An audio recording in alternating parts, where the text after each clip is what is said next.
हिमालय की गोद में बसा हुआ कश्मीर अपनी मनोरम खूबसूरती के लिए पूरे विश्व भर में अपनी खास मुकाम रखता है। धरती का स्वर्ग कहलाने वाला कश्मीर भारत के लिए हीरा है। ये मौसम के साथ अपना रंग बदलता रहता है। कश्मीर इतना खूबसूरत है कि पूरे विश्व भर से लोग यहाँ की प्राकृतिक सुंदरता को देखने आते हैं। हम सभी का भी सपना होता है कि हम कश्मीर की वादियों का आनंद एक बार तो जरूर लें। नमस्ते दोस्तों, स्वागत है आपका 1000 किलोमीटर्स में। कैसे हैं आप सब? अगर आप भी कश्मीर घूमने का प्लान बना रहे हैं तो बने रहिएगा इस वीडियो के अंत तक। आज हम आपको कंप्लीट इन्फॉर्मेशन देंगे कि आपको कश्मीर कैसे और कब जाना है, कहाँ कहाँ घूमना है, रहने और खाने के क्या ऑप्शंस हैं और आपका जो कुल खर्चा इस ट्रिप में आएगा वो कितना होगा। दोस्तों, इस वीडियो में हम श्रीनगर के साथ साथ आसपास की जो प्लेसेस हैं जैसे कि गुलमर्ग, सोनमर्ग और पहलगाम भी कवर करेंगे। बहुत से टूरिस्ट जो श्रीनगर ट्रिप प्लान करते हैं वो इन प्लेसेस पे भी जाना बहुत पसंद करते हैं। आप में से कुछ लोग वैष्णो देवी या अमरनाथ बाबा के दर्शन के बाद भी यहाँ घूमने आते हैं। तो अगर आपको उन प्लेसेस की वीडियो देखनी है तो आपको ऊपर आई बटन, नीचे डिस्क्रिप्शन बॉक्स या फिर हमारे चैनल पेज पे मिल जाएंगी। कश्मीर की बर्फीली पहाड़ियों, खूबसूरत झीलें, शांत वातावरण, अनोखे उद्यान और खूबसूरत नज़ारे यहाँ की खूबसूरती में चार चांद लगाने में पीछे नहीं हटते। कश्मीर को भारत का स्विट्जरलैंड भी कहते हैं। यहाँ हर साल लाखों टूरिस्ट आते हैं जो ट्रैकिंग, राफ्टिंग, स्कीइंग, घुड़सवारी जैसी एक्टिविटीज़ का आनंद लेते हैं। चलिए दोस्तों, वीडियो के सबसे पहले भाग में बात कर लेते हैं कि आपको श्रीनगर कैसे पहुंचना है। अगर आप सड़क मार्ग से आना चाहते हैं तो आप बस, प्राइवेट टैक्सी या फिर अपनी कार की मदद से श्रीनगर पहुंच सकते हैं। श्रीनगर को जम्मू से राष्ट्रीय राजमार्ग 1A जोड़ता है। इसके अलावा अगर आप बस से आते हैं तो जम्मू एंड कश्मीर राज्य सड़क परिवहन निगम यानी कि JKSRTC की लग्जरी और निजी डीलक्स बसें आपको आसपास के राज्यों दिल्ली और जम्मू से डेली मिल जाएंगी। अगर दूरी की बात करें तो जम्मू से श्रीनगर की दूरी 250 किलोमीटर है और वहीं दिल्ली से श्रीनगर लगभग 800 किलोमीटर दूर पड़ता है। दोस्तों, अगर आप वैष्णो देवी के दर्शन करने के बाद कटरा से श्रीनगर आना चाहते हैं तो वहां से भी आपको डायरेक्ट बसें मिल जाएंगी। इसके बाद दूसरा ऑप्शन आता है ट्रेन का। वैसे तो श्रीनगर में रेलवे स्टेशन है पर यहाँ तक सीधी ट्रेन नहीं आती है। यहाँ आने के लिए आपको पहले जम्मू या उधमपुर तक आना होगा और उसके बाद बनिहाल शहर के लिए बस पकड़नी होगी, जिसके बाद बनिहाल के रेलवे स्टेशन से आप श्रीनगर के लिए सीधी ट्रेन ले सकते हैं। हमारी राय में बार बार बस या ट्रेन बदल कर आने से अच्छा आप अपने शहर से जम्मू तक ट्रेन से आएं और वहां से बस या टैक्सी के द्वारा श्रीनगर के लिए प्रस्थान करें। इसके बाद आखिरी ऑप्शन आता है फ्लाइट का। दोस्तों, अगर आप हवाई माध्यम से श्रीनगर आते हैं तो वो आपके लिए सबसे ज़्यादा सुविधाजनक रहेगा। श्रीनगर में ही आपको एयरपोर्ट देखने को मिल जाता है जहां के लिए भारत के सभी प्रमुख शहरों से सीधी उड़ानें मौजूद हैं। तो आप अपने बजट और टाइम के हिसाब से इनमें से कोई सा भी ट्रांसपोर्ट ऑप्शन यूज कर सकते हैं। चलिए दोस्तों, एक बार आप श्रीनगर पहुंच गए तो इसके बाद बात कर लेते हैं यहाँ पे रुकने के ऑप्शंस की।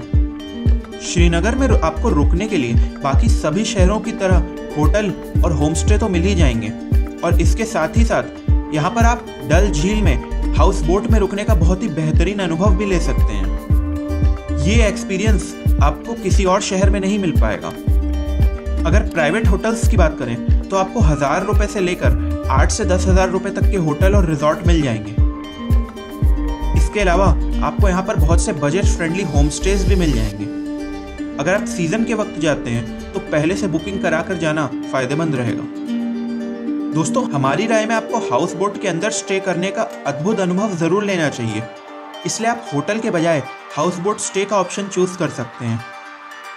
हाउस बोट दरअसल डल झील के ऊपर पानी पर तैरती हुई बोट के अंदर सुंदर सुंदर घर हैं। इनमें रुकने के लिए आपका 500-1000 रुपए से ऑप्शन स्टार्ट हो जाते हैं और अगर आप बड़े बड़े अच्छे हाउस बोट लेते हैं जिसमें बहुत से कमरे होते हैं तो उसके लिए आपको ज़्यादा पैसे चुकाने पड़ेंगे।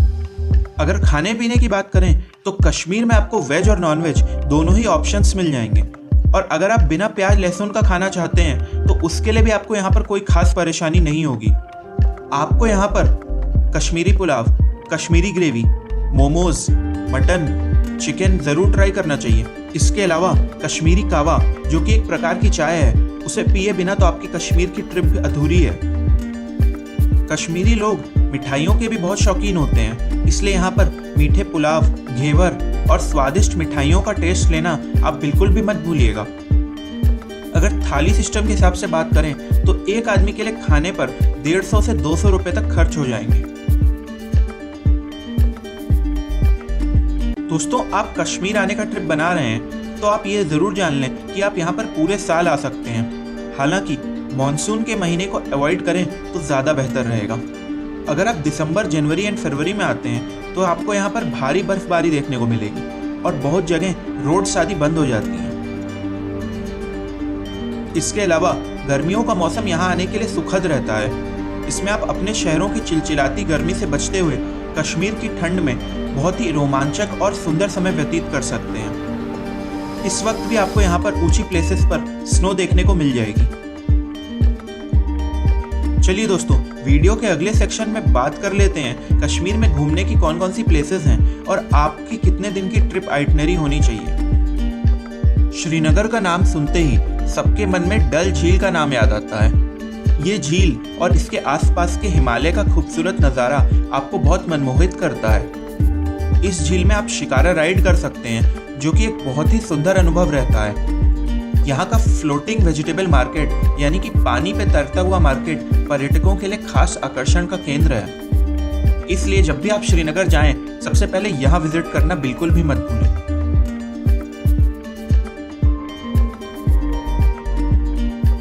इसके बाद आप यहाँ के शालीमार बाग जा सकते हैं। 31 एकड़ जमीन में फैला शालीमार बाग श्रीनगर के बेहतरीन मुगल गार्डनों में से एक है। इस बाग का निर्माण 1619 में मुगल बादशाह ने अपनी बेगम नूरजहां के लिए करवाया था। इस बाग के चारों तरफ चिनार के पेड़ लगाए गए हैं, जिससे इस बाग की खूबसूरती में 4 चांद लगते हैं। यहाँ पर शाम के समय तेल के दिए जलाए जाते हैं, जिनकी रोशनी से इस जगह की सुंदरता अलग ही देखने प्रतीत होती है। और साथ ही साथ यहाँ का वाटरफॉल भी इस रोशनी में बेहद खूबसूरत लगता है। तो यहाँ पर भी आप जाकर कुछ समय जरूर स्पेंड कर सकते हैं। श्रीनगर की खूबसूरती में 4 चांद लगाते हुए यहाँ की अगली प्लेस है परी महल। यह महल चश्मे शाही बाग के ऊपरी हिस्से में स्थित है, जिसे 17वीं सदी में बनवाया गया था। इस महल को मुगल बादशाह शाहजहां के सबसे बड़े पुत्र दारा शिकोह द्वारा बनवाया गया था। यहाँ पर आपको बहुत ही सुंदर आर्किटेक्चर, लॉन, गार्डन और बहुत से फूल और फलों के पेड़ देखने को मिलेंगे। तो यहाँ जाकर ठंडी ठंडी हवाओं के बीच ये एक्सपीरियंस लेना बिल्कुल भी मत भूलिएगा। दोस्तों, कश्मीर में डल झील के अलावा एक और झील है जो सैलानियों के बीच काफी प्रसिद्ध है। इसका नाम है वुलर लेक। ये एशिया की सबसे बड़ी मीठे पानी की झील है, जिसका पानी बेहद ही ताजा होता है। आपको यहाँ पर मछलियों और पक्षियों की बहुत सी प्रजातियां देखने को मिल जाएंगी। और इसके अलावा अगर आप वाटर गेम्स के शौकीन हैं तो उसका भी आप यहाँ पर आनंद उठा सकते हैं। आपका श्रीनगर का trip Indira Gandhi memorial tulip garden देखे बिना अधूरा रहता है। यहाँ आकर आप फूलों की जन्नत में होने का अनुभव करेंगे। डल झील के किनारे मौजूद और जबरवार पर्वत पर स्थित ट्यूलिप गार्डन श्रीनगर से 8 किलोमीटर की दूरी पर स्थित है। करीब 75 एकड़ में फैली Indira Gandhi memorial tulip garden Bharat ही नहीं, पूरे एशिया का सबसे बड़ा ट्यूलिप गार्डन है। इसके बाद आप कश्मीर के दूसरे सबसे बड़े मुगल बाग यानी कि निशांत बाग जा सकते हैं। यहाँ पर आप कश्मीरी पारंपरिक ड्रेस पहनकर फोटोज क्लिक करवा सकते हैं। दोस्तों, ये पार्क सीढ़ीनुमा डिजाइन में बनाया गया है, जिसको घूमते हुए आपको बहुत अच्छा लगेगा।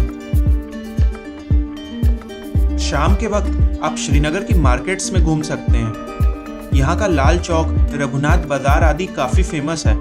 यदि आप शॉपिंग के शौकीन हैं तो यहाँ के लाल चौक मार्केट में आपको कश्मीरी शॉल, कश्मीरी सेब, बादाम और अखरोट वगैरह खरीदना बिल्कुल भी मत भूलिएगा। तो दोस्तों, ये था श्रीनगर लोकल प्लेसेस घूमने का प्लान, जो कि 2 दिन में आराम से हो जाएगा। ये इस बात को ध्यान में रखकर बनाया है कि पहले दिन तो आपका आधा दिन श्रीनगर पहुंचने में और होटल या हाउस बोट में चेक इन करने में ही निकल जाएगा। तीसरे दिन आप गुलमर्ग के लिए प्रस्थान कर सकते हैं। ये श्रीनगर से 50 किलोमीटर की दूरी पर पड़ता है और एक बहुत ही खूबसूरत हिल स्टेशन है। दिसंबर जनवरी के महीनों में यहाँ बहुत भारी बर्फबारी होती है। गुलमर्ग अच्छी खासी स्नोफॉल होने के कारण यहाँ की स्नो एक्टिविटीज के लिए काफी प्रसिद्ध है। यहाँ पर आप माउंटेन बाइकिंग, स्कीइंग और स्लेज राइडिंग का मजा ले सकते हैं।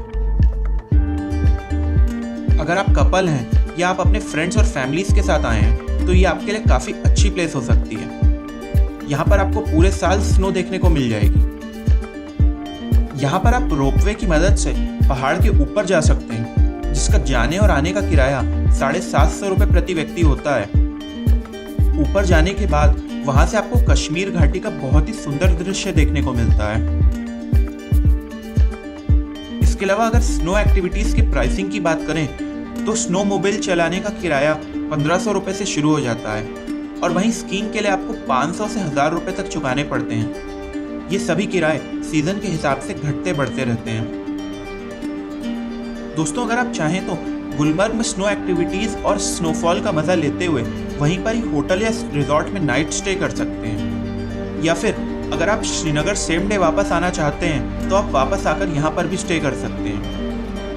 यहाँ पर इस बात का ख्याल जरूर रखिएगा कि गुलमर्ग में श्रीनगर के मुकाबले होटल की कीमत थोड़ी ज्यादा मिलेगी। इसके बाद नेक्स्ट डे आप सोनमर्ग जा सकते हैं। ये श्रीनगर से 85 किलोमीटर की दूरी पर पड़ता है। ये बर्फ से भरे मैदानों, राजसी ग्लेशियरों और शांत झीलों से घिरा हुआ है। यहाँ पर आप ट्रैकिंग एक्टिविटीज और बर्फ के ऊपर स्लेज चलाने वाली एक्टिविटीज का आनंद ले सकते हैं। अगर आपको घुड़सवारी पसंद है तो वो ऑप्शन भी आपको यहाँ पर मिल जाएगा। यहाँ की बर्फ से ढकी पर्वतमाला और चारों तरफ फैली हरे भरे घास के मैदानों का दृश्य लोगों के मन को मोह लेता है। सोनमर्ग में काफी सारे टूरिस्ट प्लेसेस हैं, जिसमें कि खासकर थाजीवास ग्लेशियर है, जिसे आपको जरूर देखना चाहिए। इसके अलावा आप जोजिला लेक, कृष्णासर लेक, विश्नासर लेक इत्यादि जगहों पर भी घूम सकते हैं। इन सभी जगहों पर आपको बहुत ही सुंदर वैली का नज़ारा देखने को मिलेगा और ऐसा लगेगा कि आप प्रकृति की गोद में बैठकर इन चीज़ों का आनंद ले रहे हैं। तो दोस्तों, इन सभी प्लेसेस को कवर करते हुए आपका 4 से 5 दिन का ट्रिप बन जाता है। अगर आपके पास एक आध दिन एक्स्ट्रा है तो आप पहलगाम भी जा सकते हैं। यहीं से बाबा अमरनाथ की यात्रा शुरू होती है और इसके साथ ही साथ ये अपने आप में एक बहुत ही सुंदर देखने योग्य जगह है। पहलगाम की खूबसूरत घने जंगल, खूबसूरत झीलें, नदियाँ, मनमोहक गगनचुंबी पर्वत, सेब के बगीचे और यहाँ के खूबसूरत बड़े बड़े घास के मैदान मानो किसी जन्नत से कम नहीं है। यहाँ पर आप बहुत सारी एक्टिविटीज भी कर सकते हैं, जैसे कि कैंपिंग, ट्रैकिंग, मछली पकड़ना, वाटर राफ्टिंग, घोड़े की सवारी आदि। पहलगाम आकर आपको बहुत ही शांत वातावरण का अनुभव होता है। यहाँ के हरे भरे मैदानों और खूबसूरत नदियों के सामने बैठकर आपको ऐसा लगेगा आप किसी अलग ही दुनिया में आ गए हैं। अगर आपके पास समय है तो आप बेताब वैली और अरू वैली घूमने जरूर जाइएगा। चलिए दोस्तों, वीडियो के अगले सेक्शन में बात कर लेते हैं कि इन सभी प्लेसेस को आपको घूमना कैसे है, यानी कि आपका मोड ऑफ ट्रांसपोर्ट क्या रहेगा। अगर बात करें इन सभी प्लेसेस को बजट में घूमने की, तो उसके लिए आप Jammu Kashmir state road transport की बस का इस्तेमाल कर सकते हैं और इसके अलावा श्रीनगर लोकल आप ऑटो की मदद से भी घूम सकते हैं। अगर आपकी फैमिली बड़ी है या फिर आप बस से ट्रैवल नहीं करना चाहते तो आप टैक्सी हायर कर सकते हैं, जो कि आपको 4 से 5 हज़ार में श्रीनगर के आसपास की सभी प्लेसेस कवर कराकर श्रीनगर में वापस ड्रॉप कर देते हैं। इसके बाद अगर आप पैकेज लेना चाहते हैं तो उस केस में आपको अलग से इन सभी चीज़ों की बुकिंग और आइटनरी की चिंता नहीं करनी होगी। आपको कश्मीर में बहुत से ट्रैवल एजेंट मिल जाएंगे और अमूमन पैकेज की बात करें तो 20 से 25 हज़ार रुपये के आसपास ये ट्रिप आपका कंप्लीट हो जाएगा, जिसमें कि आपका खाना पीना, होटल, ट्रांसपोर्टेशन ये सब चीज़ें शामिल रहती हैं। दोस्तों, इस बात का ख्याल ज़रूर रखिएगा कि अगर आप पीक सीजन में आते हैं जिस वक्त यहाँ पर बहुत भीड़ है तो फिर आपको अपना बजट बढ़ाना पड़ सकता है। चलिए दोस्तों, वीडियो के आखिरी सेक्शन में बात कर लेते हैं बजट की, यानी कि पर पर्सन कॉस्ट कितना लगेगा। अगर आप पैकेज नहीं बुक करते हैं और 4 से 5 दिन का कश्मीर ट्रिप प्लान कर रहे हैं, जिसमें कि श्रीनगर और आसपास की 3-4 प्लेसेस हैं, तो पर पर्सन कॉस्ट आपका 10,000 रुपये कम से कम आएगा। जिसमें कि हमने आपके शहर से श्रीनगर पहुंचने तक के और श्रीनगर से आपके शहर वापस पहुंचने तक का किराया शामिल नहीं किया है। अगर आप चाहें तो आप इससे थोड़ा कम में भी यहाँ पर घूम सकते हैं। उसके लिए आपको शेयर्ड जीप, शेयर्ड टैक्सी या फिर बस का इस्तेमाल करना होगा। और रहने के मामले में आप डॉर्मेट्री या फिर होम स्टे में रह सकते हैं। इस केस में आपकी यात्रा 5 से 6 हज़ार रुपये में हो जाएगी। तो दोस्तों, ये था कश्मीर का एक बेहतरीन टूर प्लान। इसके अलावा भी कश्मीर घाटी में और बहुत सी सुंदर जगह हैं जहाँ पर आपको ज़रूर घूमना चाहिए। उन सभी प्लेसेस को कवर करते हुए हमारे चैनल पर आगे और वीडियोस आते रहेंगे। इसके बाद अगर आपके मन में कोई भी क्वेरी और डाउट है तो फिर आप नीचे कमेंट बॉक्स में या फिर आप हमारे इंस्टाग्राम अकाउंट 1000 किलोमीटर्स पर आकर पूछ सकते हैं। कैसा लगा आपको ये वीडियो, और शेयर कर दीजिएगा इसे अपने फैमिली और फ्रेंड्स के साथ जो कि कश्मीर घूमने का प्लान बना रहे हैं। और इससे पहले कि आप आगे किसी और वीडियो में खो जाएं, हमारे इस चैनल को नीचे लाल कलर का बटन दबाकर सब्सक्राइब करना मत भूलिएगा। बहुत ही जल्द मिलते हैं एक और रोमांचक यात्रा वीडियो के साथ। जय हिंद।